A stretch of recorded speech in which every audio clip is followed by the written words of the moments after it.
আপনারা জানেন যে বেঙ্গল এসটিএফ এর জালে জৈশ জঙ্গি এবং সেখানে কিন্তু বিভিন্ন তথ্য উঠে আসছে এবং তদন্তকারীরা জানার চেষ্টা করছে যে শুধুমাত্র ধৃত হামিম মণ্ডল নাকি এর পিছনে একটা বড় চক্র রয়েছে তারই জানার চেষ্টা করছে তদন্তকারী টিম। এবং ইতিমধ্যেই মুখ্যমন্ত্রী শুভেন্দু অধিকারী তিনি কিন্তু বলেছেন যে এই কাশ্মীরে জঙ্গি গ্রেফতার অত্যন্ত সংবেদনশীল বিষয় এবং দেশের নিরাপত্তার বিষয়। জঙ্গি গ্রেফতারে প্রতিক্রিয়া দিয়েছেন মুখ্যমন্ত্রী শুভেন্দু অধিকারী। যা বলার এসটিএফ বলবে। মন্ত্রী উমেশ রায়েও জঙ্গিদের স্ক্যানারে ছিল এমনটাই বলেছেন শুভেন্দু অধিকারী। আমাদের স্পেশাল করেসপন্ডেন্ট সুকমল ঘোষ তিনি কথা বলেছিলেন মন্ত্রী উমেশ রায়ের সঙ্গে, কি জানিয়েছেন শোনাবো আপনাদের। বর্ধমানে একজন জঙ্গি ধরা পড়েছে, হামিদ মণ্ডল। এই জঙ্গি আপনার হাওড়াতে দীর্ঘদিন ধরে ছিল এবং তারপর বর্ধমানে গত 2 মাস ধরে বর্ধমানে বসবাস করেছে। এসটিএফ এর হাতে ধরা পড়েছে। এই বিষয়টা নিয়ে আপনার একটু প্রতিক্রিয়া নেব। মুখ্যমন্ত্রী নবান্নে কিছুক্ষণ আগে বলেছেন, আপনার কথা বলেছেন, আপনিও নাকি স্ক্যানারে ছিলেন। কি বলবেন পুরো বিষয়টা নিয়ে? আজ থেকে 1.5-2 মাস আগে আমার মোবাইলে হঠাৎ করে ফোন আসতে শুরু করে, ইন্টারন্যাশনাল হোয়াটসঅ্যাপ কল।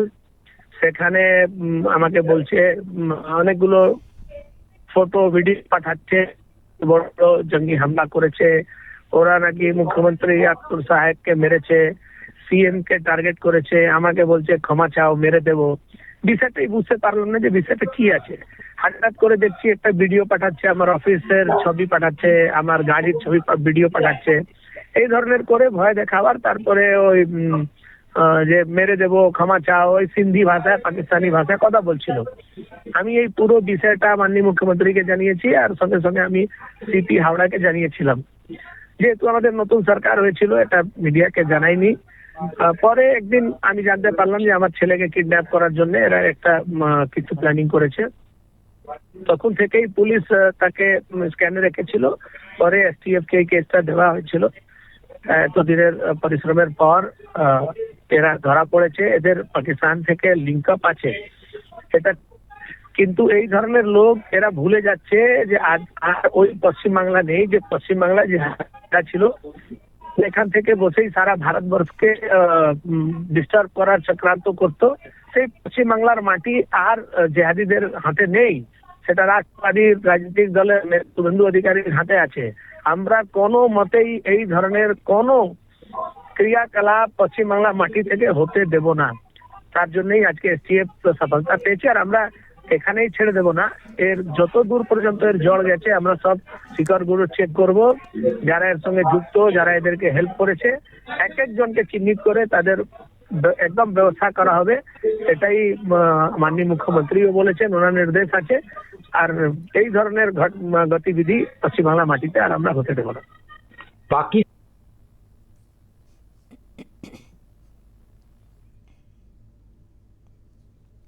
ইতিমধ্যে আপনাদের যেমনটা জানাচ্ছিলাম যে যেখানে রেনেসার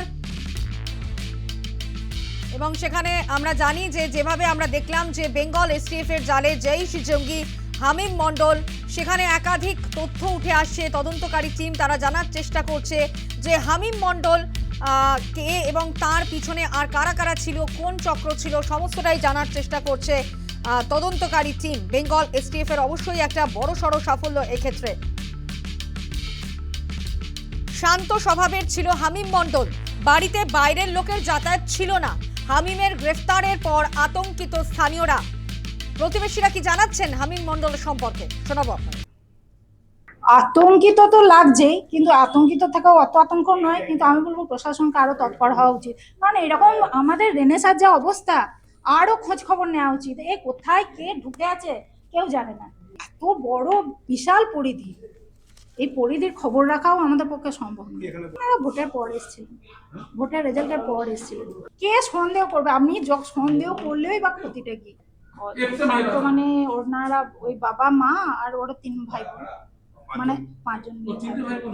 হ্যাঁ, মানে ওরা ওই যে ছেলেটা ধরা পড়েছে ওরা আবার একটা ভাই আর একটা বোন আছে, যেটা আমরা জানতাম। না ওই সেরকম আমি দেখিনি, আমি নিজেই রেগুলার। আমি ওনার সঙ্গে কথা বলিনি, ওই ছেলেটির সঙ্গে কথা কোনোদিন বলিনি। আমি ওই ইয়ের সঙ্গে কথা বলছি, ওনার মায়ের সঙ্গে কথা বলেছি। হ্যাঁ, একটু হিন্দি বাংলা মিলিয়ে মিশিয়ে বলতেন।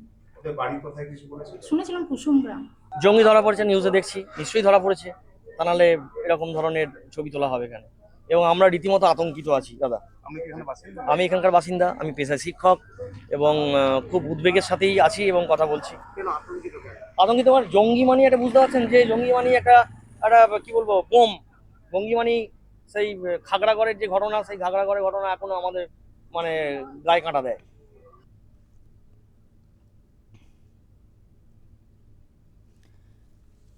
বৃহস্পতিবার জিমে গিয়েছিল হামিম মণ্ডল, জিম থেকেই হামিমকে গ্রেফতার করা হয়। আপনাদের সামনে যে ছবি আমরা তুলে ধরবো, রীতিমতো শারীরিক কসরত করছেন হামিম মণ্ডল এবং সেখানে দেখা যাচ্ছে জিমে কসরত হামিম মণ্ডলের। এবং বৃহস্পতিবার তিনি জিমে গিয়েছিলেন এবং জিম থেকেই হামিম মণ্ডলকে গ্রেফতার করা হয়। জৈশ জঙ্গি হামিম মণ্ডল গ্রেফতার, বেঙ্গল এসটিএফ এর জালে হামিম মণ্ডল। শুধুমাত্র হামিম মণ্ডল, যে ছবি সামনে আসছে যে হামিম মণ্ডলের ডিভাইসে রীতিমতো কিন্তু মুখ্যমন্ত্রী শুভেন্দু অধিকারীর বিভিন্ন তথ্য পাওয়া যাচ্ছে। মুখ্যমন্ত্রীর লোকেশন সংক্রান্ত তথ্যের হদিশ পাওয়া গিয়েছে হামিদের ডিভাইসে। অর্থাৎ এখান থেকেই কিন্তু তদন্তকারীরা অনুমান করছেন যে তাহলে কি মুখ্যমন্ত্রীর ওপরেই হামলার ছক করতেই তার সফরের খুঁটিনাটি সংগ্রহ করেছিল ধৃত জৈশ জঙ্গি হামিম মণ্ডল।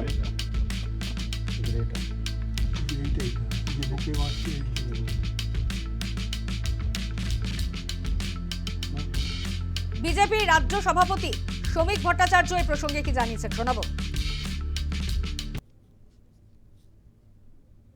আমরা দীর্ঘদিন ধরে দলের পক্ষ থেকে বলে এসেছি যে পশ্চিমবঙ্গে র্যাডিকালাইজেশন বাড়ছে এবং বাংলাদেশ সীমান্ত, সেখানে রাজনৈতিক ঐক্যমত্য না হওয়ার কারণে এবং কিছুটা সচেতনতার কারণে ব্লক ভোট তৈরি করতে গিয়ে আমরা এই সমূহ বিপদকে ডেকে আনছি।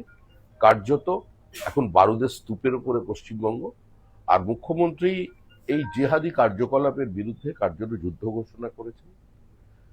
তিনি পার্টির সিদ্ধান্ত অনুযায়ী, পার্টির কর্মসূচি মেনে এগুলোকে উপড়ে ফেলতে চাইছেন। সুতরাং টার্গেট তিনি হবেন, এটাই স্বাভাবিক। না, বর্ধমান শুধুমাত্র আতুরঘর নয়, এর আগেও কুচবিহারকে সেন্টার করে কোভিডের সময় বিভিন্ন জায়গায় মডিউল ছড়িয়ে ফেলেছিল জঙ্গিরা।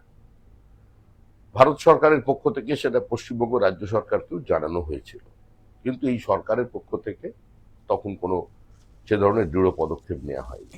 এখন সর্বত্র এরা ঢুকে পড়েছে, ঝাড়খণ্ডেও এরা প্রভাব বিস্তার করছে। তো এই র্যাডিকালাইজেশনের বিরুদ্ধে যারা মানব সভ্যতার শত্রু, তাদের চিহ্নিত করে শেষ করে দেওয়া উচিত। No mercy to the মার্সিনারিজ।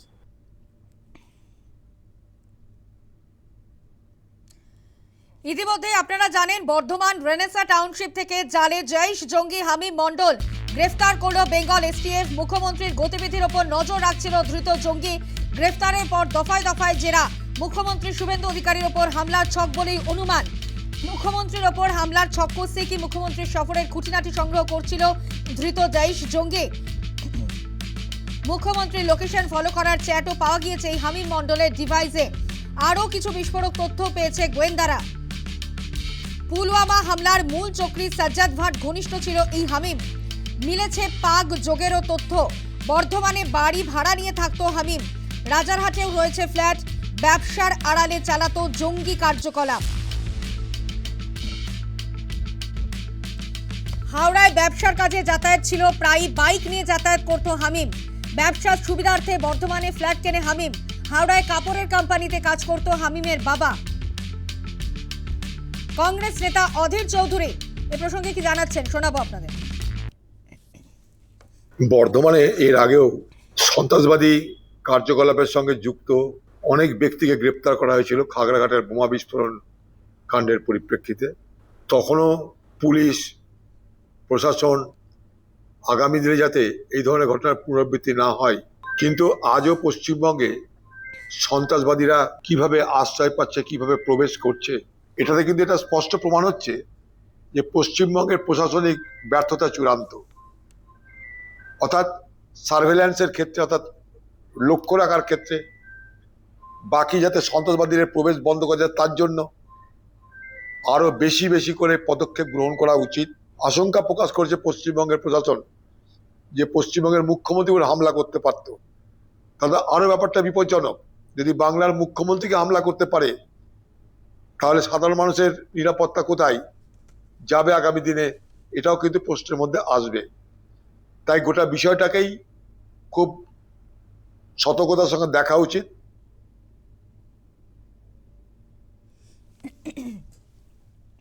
Kashmiri জঙ্গি গ্রেফতার। এ রাজ্যে বর্ধমানের রেনেসা টাউনশিপ থেকে জালে জৈশ জঙ্গি হামিম মণ্ডল। প্রাক্তন আইপিএস নজরুল ইসলাম এ বিষয়ে কি জানিয়েছেন শোনাবো আপনাদের।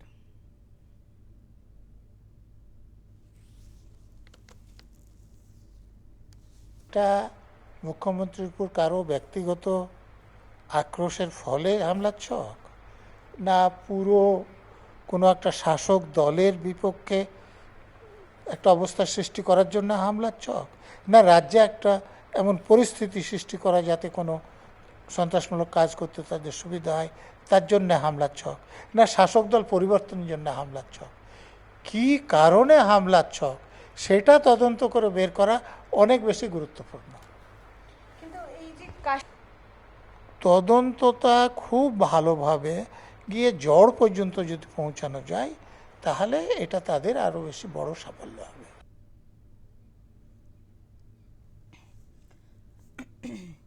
একদমই যে ছবি আপনাদের সামনে আমরা তুলে ধরছি, মুখ্যমন্ত্রীর ওপর হামলার ছক করতে কি মুখ্যমন্ত্রীর সফরের খুঁটিনাটি সংগ্রহ করেছিল ধৃত জৈশ জঙ্গি হামিম মণ্ডল।